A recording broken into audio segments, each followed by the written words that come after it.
Hello everybody, my name is Jeremy and welcome back to the Kanto region.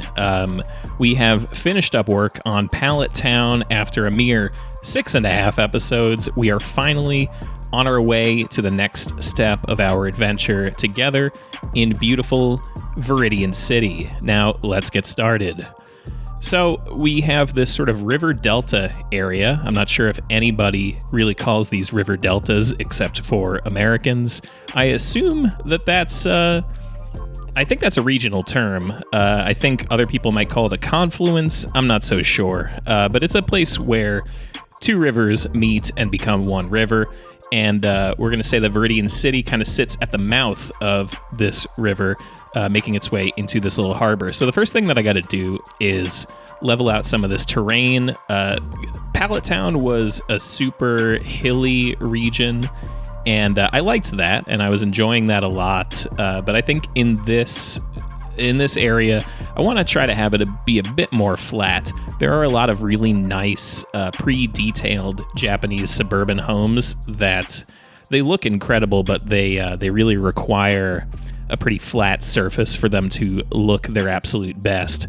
And this is going to be a pretty built-up area. You know, this is not Pallet Town. This is definitely a semi-major city. I'm going to say it's one of the bigger ones. Not the biggest, that's for sure. But it's definitely up there in terms of size and prominence. So I'm going to be expanding it a great deal, and even by the end of, I think, the next episode, the population is already twice that of Pallet Town.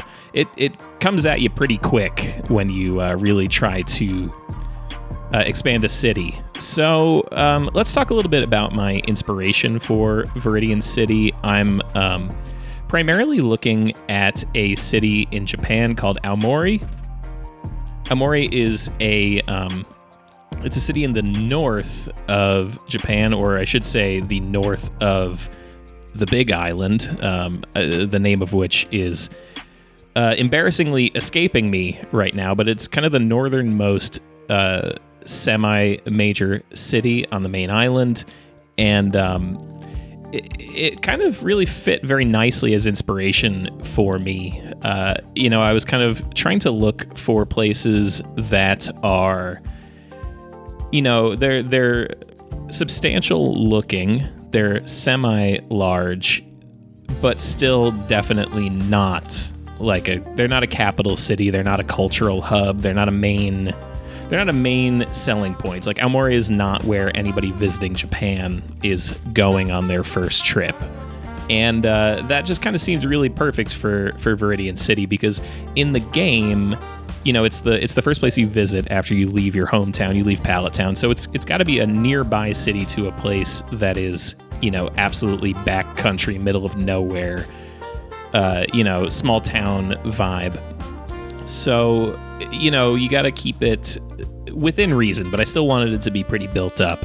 And, and it also helps that Aomori is, really surrounded by mountains and forest, which is going to be important for Viridian City because, as anybody who's played the game will perhaps remember, right after you leave Viridian City, you go into the Viridian Forest, which I don't really have a plan for just yet. I think kind of where my thoughts are leading me is toward maybe like a national park sort of a vibe that'll be just north of the city. But basically, I want to have this be sort of like a pretty built up, pretty substantial population center for Kanto that is also geographically restricted into a pretty small river valley. And so that's kind of what I'm thinking with this. Let's talk a little bit about what's going on screen right now. I'm just kind of trying to work out what the roads around here are going to look like. We already have down several roads that are bigger than any that appear in Pallet Town.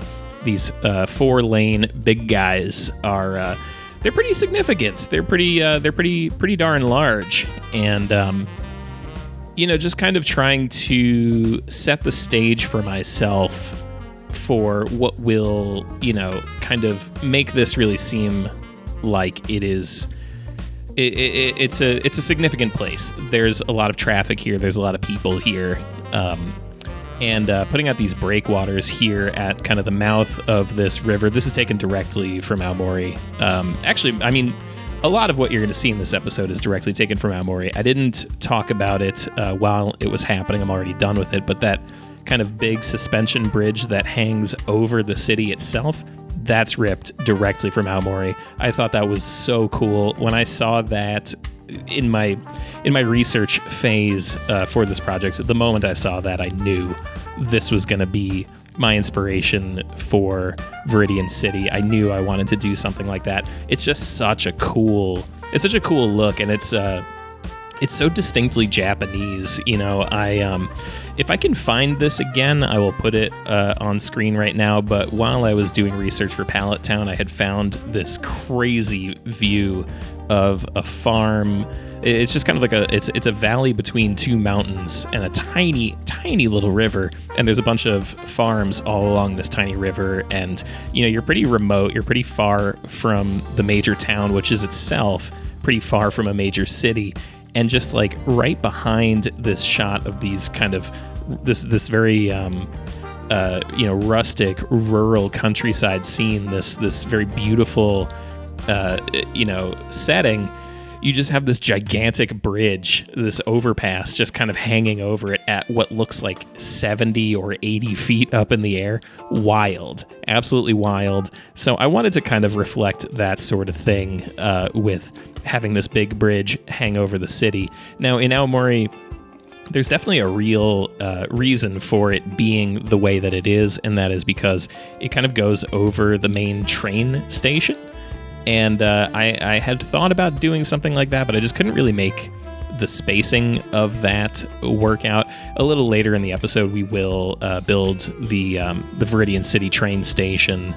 And, I had thought about trying to shift it further back to get underneath that bridge the way that it is in real life. But just logistically speaking, I couldn't really make it work. By the way, I don't know if anybody is noticing this right now, but we've actually kind of shifted the musical tone for this project. In Pallet Town, we were going for this sort of lo-fi hip-hop sound with a lot of traditional Japanese elements kind of mixed into it. And for Viridian City, we're going for more of a retro city pop sort of a vibe. We'll see if I can keep this up for the whole series, but I do kind of want to give each city its own soundtrack. I think that's such a... the music is such a big part of the Pokemon experience. I don't think the show necessarily is all that great. I mean, obviously it has a very iconic theme song that we all remember very well. But the game itself does a really good job of giving everywhere its sort of own distinct flavor with the music. So I wanted to kind of reflect that in this. I mean, I'm not going to be using the video game music. I guess I don't really know what the rules on that are, if I even would be allowed to do that. I guess I would, because you are allowed to do like Let's Plays and stuff of video games with the music that's in it. I guess the licensing would allow me to do such a thing, but either way, I know I don't want to listen to the Pokemon music all the time. I'm sure you don't either. So over here, we're kind of at the edge of the valley, right where it starts to become the mountain. And I just wanted to give us a highway interchange, a little on-ramp, off-ramp situation. I'm trying to keep it super simple, pretty low-key, nice and thin, good banana shape to it. And I think maybe there will be a second exit, but I'm not so sure. One of the things that you butt up against in a project like this is space restriction in the bad way. I've talked a great deal about how space restriction is such a huge part of what influences my decision making in terms of scaling, right, and making stuff look the size that I want it to look, despite it not being the size that I'm wanting it to look like. And space restriction can also be a bad thing, where a city this size should have multiple highway exits, right? And definitely more than Pallet Town has, but it just doesn't really work out that way. If I did that, it would take up too much real estate in this city that I think is going to be better budgeted toward buildings, right? So over here, we're getting started on the train station, keeping this pretty simple, taking inspiration directly from the Aomori Central Station, I think it's called, although that one has several more platforms than this one does. I just, I don't want to keep talking about scaling and space restriction, but that's definitely a big part of the motivation there as well. I can't have a gigantic train station here because it would take up too much space and it would make everything else look too small. So we just have a nice little, 2-platform, 4-track station here that I think kind of the buildings surrounding it will kind of set it into scale a little bit better, like kind of having this big overpass support that we're going to have for it with these stairs and kind of like a bridge going over the whole thing and buildings on either side of it. I think we'll kind of set it into the space well, and then once the buildings around it are built up, I think you won't even notice that it's actually quite small. At least that's the goal, I should say. And again, so the inspiration for this is pretty ripped from real life. I want to have trains going all over the region.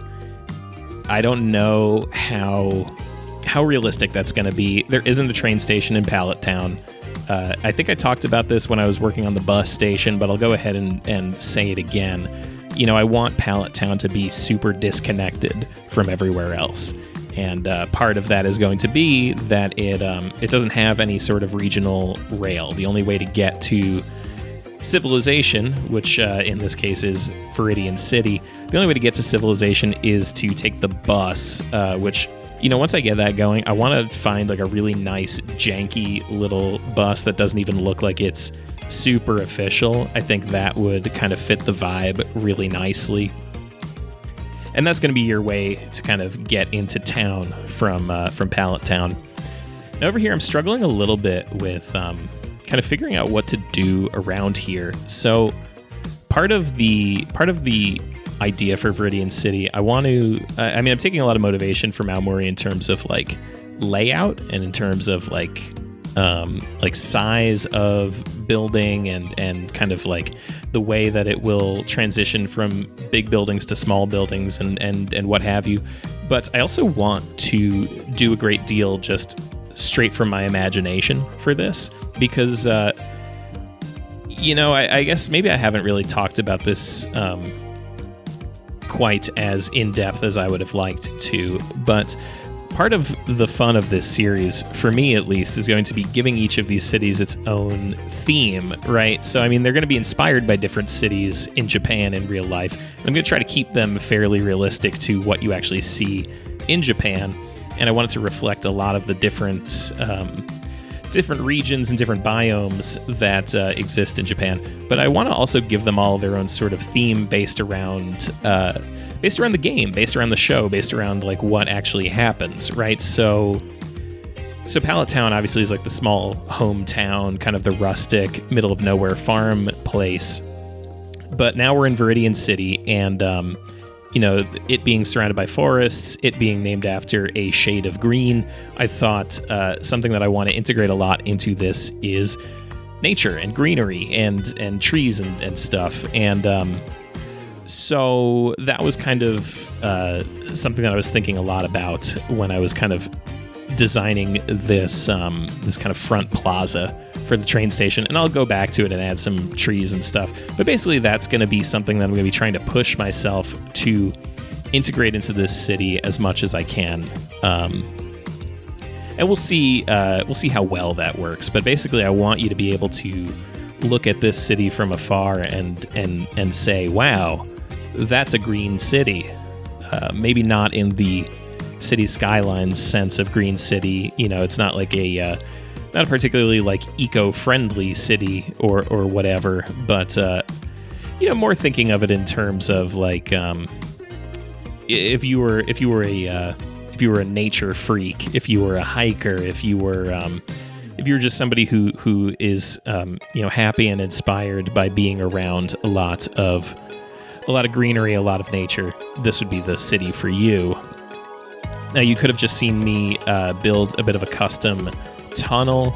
I said at the beginning of this episode that I wanted Viridian City to be relatively flat. I'm already screwing that right up. It's just not really working out that way. I just already have integrated too many slopes into this place, and you'll see again in the next episode that this is actually a pretty major theme of what's going on here. And now just coming back to the train station to fill in some of this foliage, just kind of trying to play a lot with the colors, red and green in particular for this city. Just a lot of nice flowering bushes and trees, giving it all that nice sort of Japanese springtime sort of flavor. Just trying to kind of make everything seem really picturesque and ornate, if you will. I guess maybe ornate isn't the word. Speaking of ornate, though, just a little note on detailing for this city versus how it was in Pallet Town. I don't expect the same level of detail from this city versus Pallet Town. I had talked about it in a previous episode. I will reiterate again. In Pallet Town, a very important element of it is that it's so small. And in Cities Skylines, my feeling at least is that if you're going to make something small, you've got to make it detailed. If you want to make something big, you've kind of got to make sacrifices on detail wherever is possible, because if I make Viridian City at the size that I want it to be, at the same detail level as Pallet Town, this will be the end of the series. We won't ever progress past this point, and the game will run out of resources really, really rapidly. So I'm going to try to, give it a good amount of detail, but I'm going to be really trying to strike a balance here in terms of, what gets that sort of extra touch and what kind of gets just kind of left how it is, just out of the box, if you know what I mean. Basically, I want to try to give everything enough detail that it seems, cared for, and that I actually have fun building it, because that's what I enjoy in this game. But it's going to be important for me to try to just limit myself as much as I can, and I hope you'll understand that. So over here in front of the train station, just a quick little, just kind of like an interestingly shaped little key situation here, just as kind of thinking of it as almost like an extension of the plaza in front of the train station. They didn't add a crosswalk, which I'm now realizing probably would have been a smart addition to this place, but maybe I'll probably come back for that in what will eventually be my kind of, final looking over of the city, the same way that I did with Pallet Town. And now we're kind of coming up on just about the end of the time lapse. Not a whole lot left to happen now, just kind of wrapping up this key and, fencing it off, finishing off these trees that I have along the coastline. So I guess I'll go ahead and, get to my closing remarks. I want to say thank you so much for watching my show. Thanks for spending some of your Friday with me. My name is Jeremy. You can find me on Twitter at JeremyThunder. You can check out my podcast. It's called Generation Loss. If you like the video, if you like the channel, go ahead and hit the like button, comment, subscribe, all that stuff. Help people find the channel.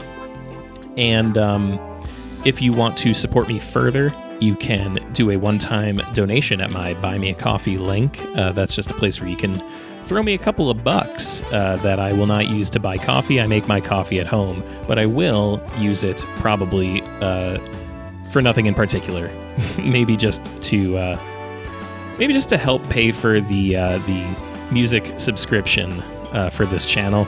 It's not free, Anyway, yeah, you can support me at my Buy Me a Coffee link. You can also become a channel member for just $5 a month. You can get early access to every episode that I make of this series. By the time this is public, I'm assuming there will be probably several episodes available to you. So go ahead and get behind the paywall if you want to see where Viridian City is heading next. That's all for the episode. Thank you so much. Hope you have a wonderful weekend, and I will see you in the next one.